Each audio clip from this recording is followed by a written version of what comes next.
Chapter 9 women, caste और reform, इसके बारे में बात करेंगे आज।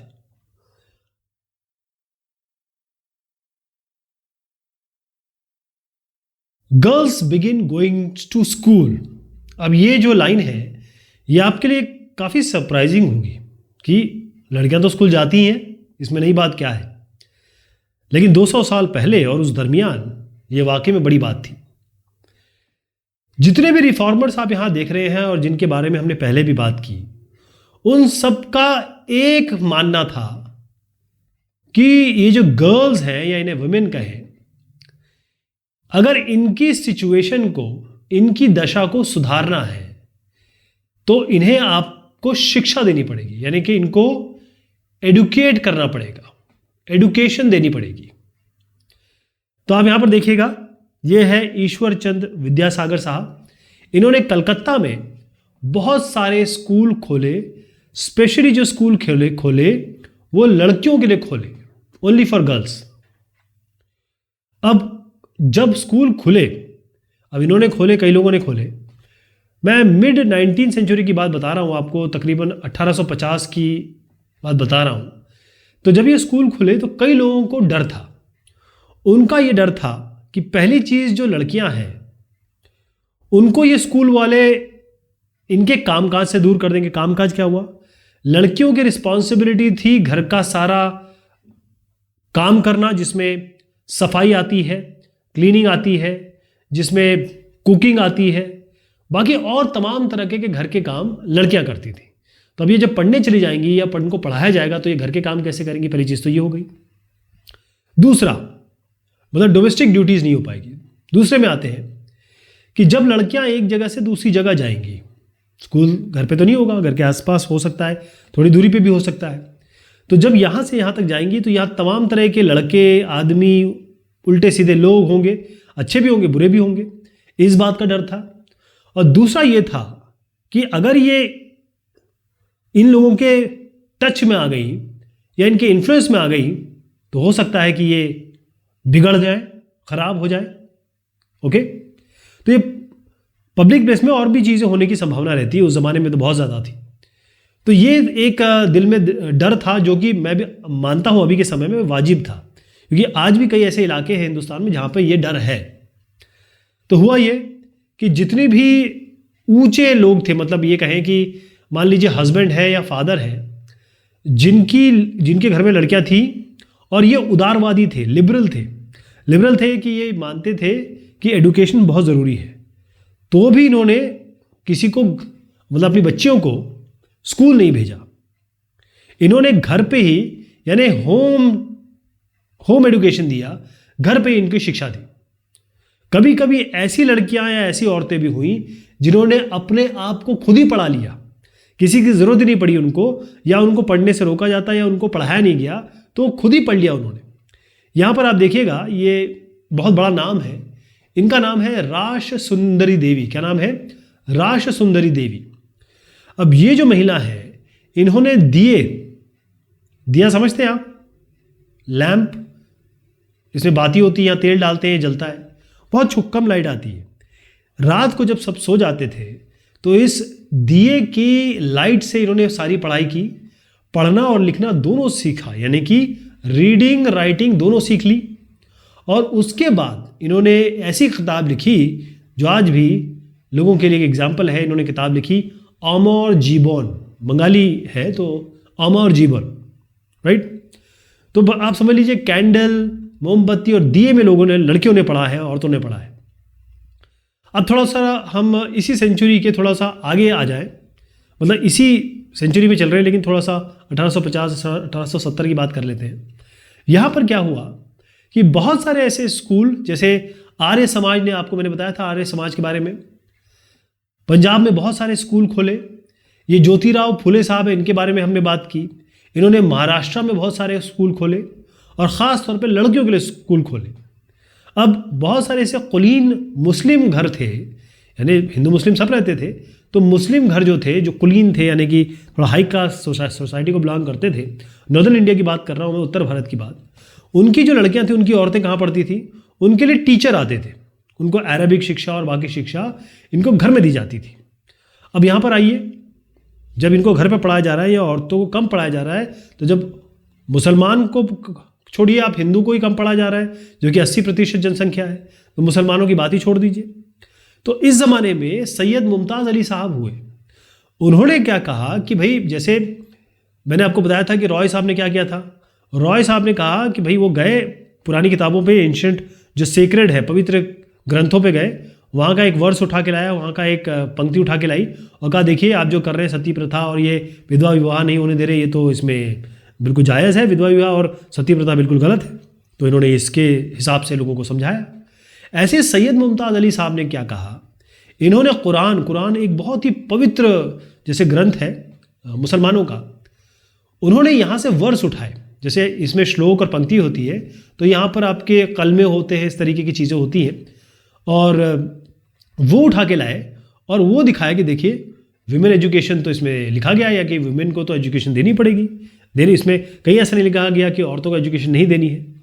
तो ये सब चीज़ें इस ज़माने में हो रही थी, लड़कियां औरतें किस तरीके से स्कूल में पढ़ाई कर रही थी। एक यहाँ पर चित्र आप देखिएगा, मैं आपको बता सकता हूँ अपने एग्जाम्पल से, मेरे घर में भी मदर है, सिस्टर्स है, कि औरतें कमज़ोर हो सकती हैं क्योंकि शरीर से तो कमज़ोर होती हैं, लेकिन दिमाग से और दिल से बुज़दिल नहीं होती, अच्छे अच्छे आदमियों से भी ज़्यादा बड़ा काम कर सकती है।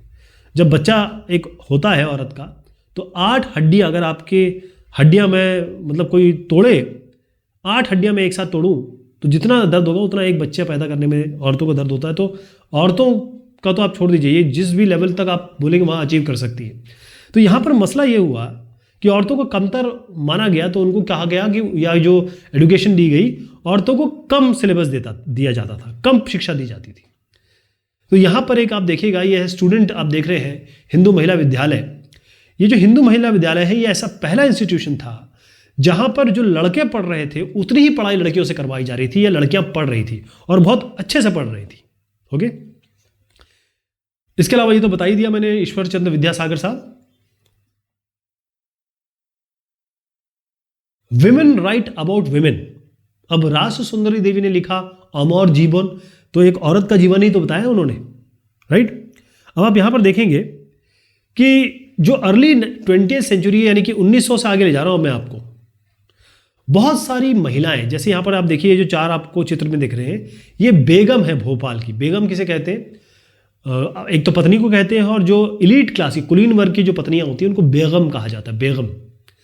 तो इन्होंने ख़ास तौर पे औरतों की शिक्षा के लिए बहुत काम किया, और इन्होंने प्राइमरी स्कूल ख़ास तौर पे अलीगढ़ में, अलीगढ़ एक आज भी आप देखेंगे तो शिक्षा का हब है, तो अलीगढ़ में बहुत सारी लड़कियों के लिए स्कूल खोली।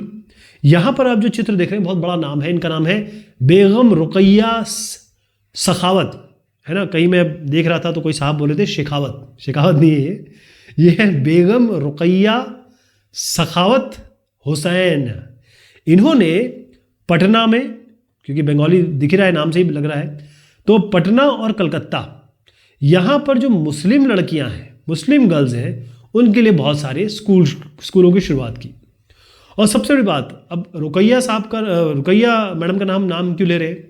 क्योंकि ये बड़ी मुखर थी। इन्होंने कहा कि भाई ये जो रिलीजियस लीडर है, जो धर्म के ठेकेदार बैठे हुए हैं, चाहे वो हिंदू धर्म के हो, मुसलमान धर्म के हो, क्रिश्चियन धर्म के हो, किसी भी धर्म के हो, इन्होंने क्या किया है कि औरतों को निचला पायदान देने में कोई कसर नहीं छोड़ी, या ये कहे कि औरतों को वो सम्मान नहीं दिया, हमेशा इंफीरियर समझा है, हमेशा इन रिलीजियस लीडर्स के कारण हुआ है, ऐसा इनका कहना था। तो अब आप देखिएगा कि 1880 की बात कर रहा हूं। अब एक महिला आएंगी, मैं इनका नाम लूंगा आगे चल के, ताराबाई शिंदे। इन्होंने एक बड़ी स्ट्रॉन्ग लैंग्वेज है, जिसे हम खराब लैंग्वेज कहते हैं, उसमें लिखा है 1880 की बात मैं करूंगा। यहाँ पर क्या हुआ, औरतें जो है बहुत सारी यूनिवर्सिटीज़ में, यानी कि विश्वविद्यालय में, यूनिवर्सिटीज़ में जाने लगी थी। बहुत सारी इसमें डॉक्टर्स बन गई, टीचर्स बन गई। आज भी अगर आप देखेंगे तो डॉक्टर और टीचर जो है महिलाएं प्रेफर करती हैं ये जॉब।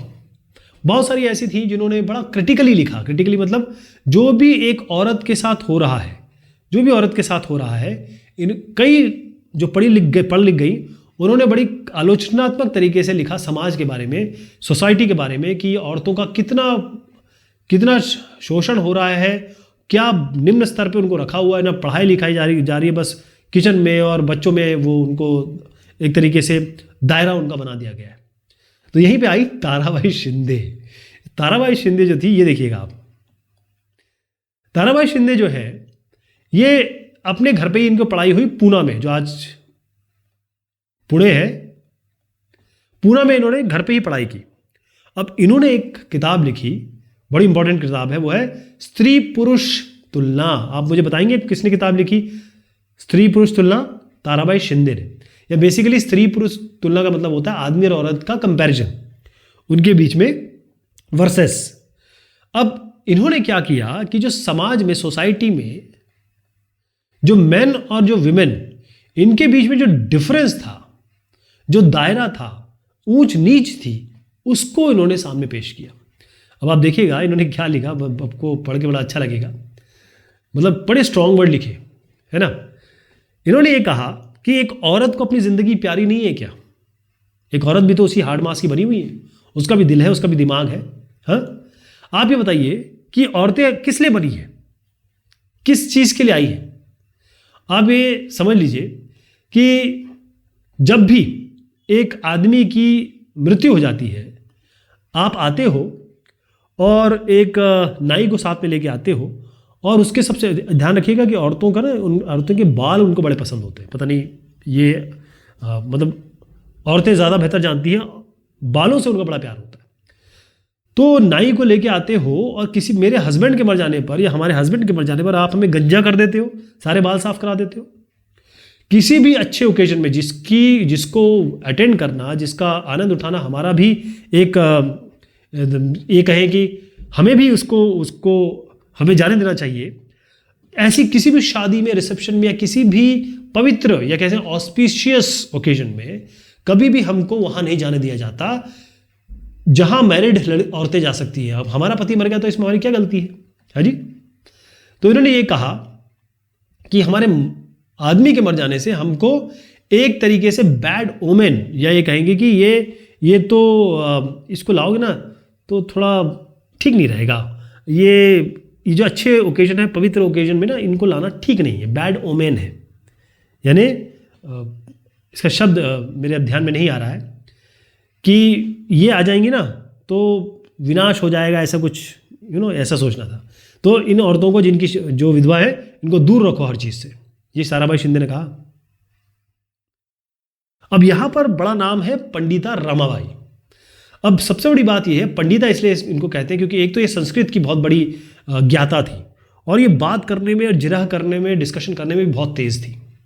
इन्होंने ये कहा कि जो हिंदुइज्म है, बहुत बड़ी बात कह रहा हूं मैं, अगर आज आप ये बोल दें तो भी आपके साथ बहुत कुछ हो सकता है, लेकिन उस जमाने में पंडिता रमाबाई ने कहा कि हिंदुइज्म जो है वो एक तरीके से औरतों के खिलाफ काफ़ी दमनकारी है। इन्होंने जो दुर्दशा थी उन औरतों की जो अपर क्लास से आती थी, ध्यान रखिएगा अपर कास्ट की बात कर रहा हूँ, इन्होंने निचले कास्ट की तो बारे में बोला ही नहीं।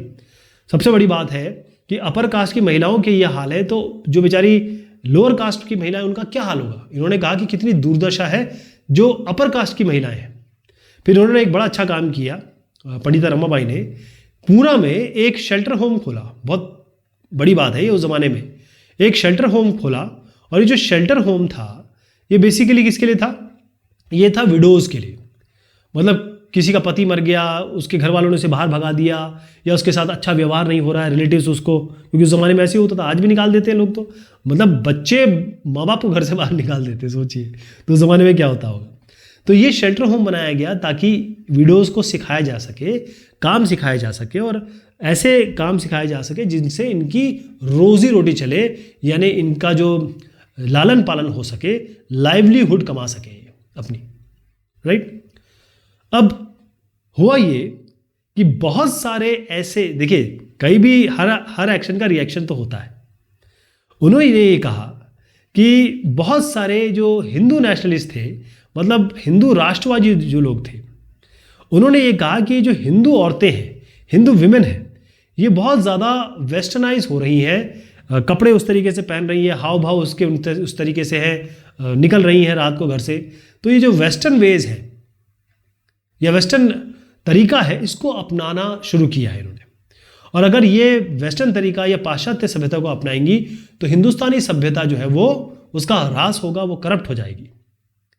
और जो हमारे एक परिवार की जो वैल्यू होती है, परिवार का चरित्र होता है, वो खतरे में पड़ जाएगा। तो ये हिंदू तो कर ही रहे थे, मुसलमान भी पीछे नहीं रहे। उन्होंने भी यही कहा कि जो औरतें पाश्चात्य सभ्यता में जा रही है ये इस्लाम का नुकसान कर रही हैं। तो हुआ ये कि मैं अब आपको लेके आता हूँ 19वीं सेंचुरी के एंड में, है ना, 1880 के आगे सोचिए। तो यहाँ पर क्या हुआ, बहुत सारी ऐसे औरतें थी, क्योंकि वो अब चाहती थी, रिफॉर्म चाहती थी। तो कई सारी औरतों ने एक तो किताबें लिखी, बहुत सारी बुक्स लिखे, इन्होंने मैगजीन लिखना शुरू किया, उसको एडिट करना शुरू किया, इन्होंने स्कूल्स खोले, इन्होंने ट्रेनिंग सेंटर्स खोले, मतलब शिक्षा देने के लिए, प्रशिक्षण देने के लिए, इन्होंने वुमेन एसोसिएशन बनाए। तो हो ये गया कि जब तक हम 20वीं शताब्दी की शुरुआत में आते हैं, मतलब 1900 के ऊपर, ये इतने स्ट्रांग हो चुके थे, इन्होंने एक पॉलिटिकल प्रेशर ग्रुप बनाया, मतलब ऐसा संगठन बना लिया कि इतने लोग हो गए कि अब ये किसी भी सरकार पे, किसी भी पार्टी पे एक प्रेशर डाल सकते हैं, एक जोर डाल सकते हैं। इन्होंने कहा कि जो विमेन है, औरतों को वोटिंग का अधिकार मिलना चाहिए, क्योंकि इससे पहले जो भी वोटिंग होती थी उसमें आदमी देते थे, वो भी आदमी कुलीन वर्ग के देते थे हिंदुस्तान में। तो जो वोटिंग का राइट है इनको मिलना चाहिए, जिसे हम फीमेल सफरेज कहते हैं। औरतों का बिल्कुल, क्योंकि औरतें जो हैं, क्योंकि उनकी माहवारी होती है, बहुत सारी चीज़ें होती हैं, तो इसका किसी को ध्यान ही नहीं है, कोई सोचता भी नहीं है, बल्कि गंदी चीज़ मानी जाती है तो उस ज़माने में। तो बेटर हेल्थ केयर चाहिए, क्योंकि बच्चा भी औरत ही पैदा करती है, तो उसको हेल्थ केयर बहुत ज़्यादा ज़रूरी है। और सबसे बड़ी बात, ये सब करने के लिए उसको एजुकेशन का एक्सेस बहुत ज़रूरी है। शिक्षा से जो वंचित रखा गया है उसको देखना पड़ेगा। कई सारी ऐसी औरतें थे जिन्होंने मूवमेंट, जो हमारा आंदोलन चल रहा था, चाहे नेशनल मूवमेंट कहे, राष्ट्रीय आंदोलन, चाहे सामाजिक आंदोलन जो सोशलिस्ट मूवमेंट कहते हैं, 1920 तक आते आते कई औरतों ने ये सब ज्वाइन करना शुरू कर दिया। तो 20वीं शताब्दी की बात कर रहा हूँ, बड़े बड़े जो लीडर हुए, जवाहरलाल नेहरू साहब और सबसे बड़ी बात सुभाष चंद्र बोस साहब, इन्होंने क्या किया, ये जो औरतें हैं इनको सपोर्ट, ये जो बड़ी बड़ी औरतें हो गई थी, मतलब रुतबे में, उनको उनकी डिमांड सुनी और इन्होंने भी माना कि देखिए ऐसा है, जो इक्वालिटी है, समानता और जो फ्रीडम है, स्वतंत्रता, ये औरतों को मिलनी ही चाहिए। लेकिन उन्होंने ये कहा कि जैसे ही हम स्वतंत्र होंगे, जैसे हमें फ्रीडम मिलेगी, अंग्रेज़ों से आज़ाद होंगे, तो हम ये जो यूनिवर्सल, ये कहें औरतों के लिए फुल सफरेज यानी वोटिंग दे सकती हैं, ये वोट दे सकती हैं, ये हम ज़रूर लागू करेंगे। लेकिन इन्होंने ये भी कहा कि जब तक हमको आज़ादी नहीं मिल जाती, कृपया महिलाओं से कहा, जो बड़ी रुतबे वाली महिलाएं हो गई थी, ग्रुप की महिलाएं, उनको कहा कि देखिए अभी फिलहाल आप ना एंटी ब्रिटिश स्ट्रगल में पार्ट लीजिए, या जो ब्रिटिश के खिलाफ हमारा आंदोलन चल रहा है उस पर ध्यान दीजिए बनिस्बत की बाकी चीज़ों पे। कास्ट एंड सोशल रिफॉर्म्स, अब इसमें हम बहुत बड़े बड़े लोगों का नाम लेने वाले हैं। अब देखिए आप, ये कौन कौन आने वाले हैं, इसमें आपके नारायण साहब आएंगे, इसमें आपके ज्योतिराव फुले साहब आएंगे, बहुत बड़े बड़े नाम हैं। तो इसकी चर्चा हम एक काम करते हैं, अगली बार करते हैं, ठीक है? तब तक के लिए शुक्रिया, मेहरबानी आप सभी की।